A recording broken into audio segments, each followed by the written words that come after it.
थंडीच्या दिवसातला खूपच खास आणि झटपट पौष्टिक असा नाश्ता बनून तयार होतो। अगदी 5 मिनिटांमध्ये ही रेसिपी झटपट आणि खूपच चवीला मस्त अशी बनून तयार होते। त्यासाठी सर्वात प्रथम बाउल घेतलेला आहे। बाउलमध्ये 2 कच्चे बटाटे साल काढून खिसून घेतलेले आहे आणि 2 पाण्याने स्वच्छ धुवून करकर पिळून बाउलमध्ये टाकून घ्यायचे। त्यामध्ये बारीक चिरलेली हिरवी मेथी, बारीक चिरलेली कोथिंबीर, बारीक चिरलेलं टमाटर, बारीक चिरलेला कांदा, बारीक चिरलेली हिरवी मिरची चवीनुसार।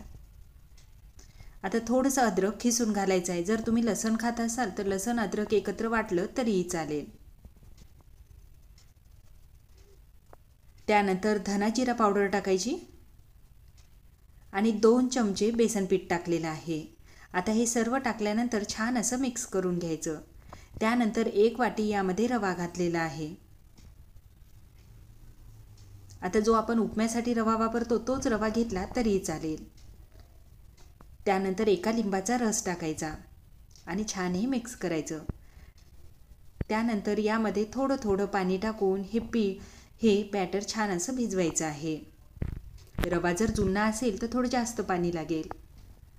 आता पाणी टाकताना एकदाच पाणी नाही टाकायचं तर थोडं थोडं करत पाणी टाकायचं आहे। भाज्याला सुद्धा पाणी सुटते। हे पहा, अशा पद्धतीने पीठ हे भिजवायचं आहे। जवळपास 1 वाटी रवा होता तर 1.5 वाटी पाणी या ठिकाणी लागलेलं आहे। त्यामध्ये चवीनुसार मीठ टाकायचं आणि मिक्स करायचं आहे। जर तुम्हाला अजून काही भाज्या घालायच्या असतील तेही तुम्ही घालू शकता। या ठिकाणी बारीक चिरलेला गाजर सुद्धा घातलेला आहे। मिक्स केलं आणि 5 मिनिटांसाठी झाकण ठेवून मुरू द्यायचं आहे। आता 5 मिनिटांमध्ये बॅटर या ठिकाणी छान असं मुरलेलं आहे। आता त्यानंतर पॅनमध्ये थोडंसं तेल टाकलं। तेल गरम झाल्यानंतर जिरं, मोहरी, चिमूटभर हिंग टाकून कडकडलेलं तेल हे या बॅटरमध्ये घालायचं आणि छान असं मिक्स करायचं आहे। यामुळे चव ही खूप मस्त अशी येते। आता मिक्स झाल्यानंतर सगळ्यात शेवटी यामध्ये अर्धा चम्मच खायचा सोडा टाकायचा आणि छान असं मिक्स करायचं आहे। आता सोडा टाकल्याबरोबर हलकं असं बॅटर हे तयार होते, छान असं फुलते। आता या ठिकाणी हे बॅटर तयार आहे। कढई, तावा तुम्ही कशावरही करू शकता। त्यावर थोडंसं तेल लावून घेतलं आणि थोडेसे तीळ अशा पद्धतीने पसरून घेतलेले आहे। आता 1 ते 2 पळीपर्यंत बॅटर टाकायचं आणि थोडं जाडसर असं हे पसरून घ्यायचं। एकदम पातळसर पसरायचं नाही, थोडं जाडसर ठेवायचं आहे। हे पहा, अशा पद्धतीने।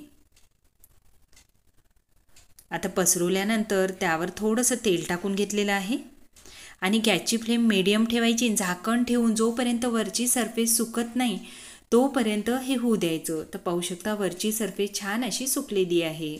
त्यावरही थोडंसं तेल टाकलं। या ठिकाणी तेलाचं प्रमाण तुम्ही कमी जास्त करू शकता। आता हे उलटून घ्यायचं। छान असा कलर आलेला आहे आणि खालून सुद्धा मीडियम गॅसवर हे भाजून घ्यायचं। आता भाजताना मी त्यावर थोडं थोडं तेल टाकलेलं आहे।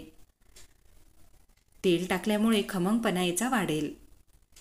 जर तुम्ही तेल जास्त खात नसाल तर नाही टाकलं तरीही चालेल।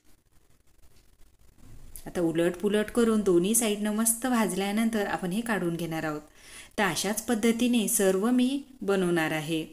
तुम्ही सकाळच्या नाश्त्यामध्ये देऊ शकता, मुलांच्या टिफिनमध्ये सुद्धा ही रेसिपी बनवून देऊ शकता। बनवायला खूप सोपी आहे, तेवढीच खाण्यासाठी खूपच मस्त, चविष्ट आणि पौष्टिक अशी ही रेसिपी आहे। त्याला कट करून घ्यायचं आहे थोडं थंड झाल्यानंतर।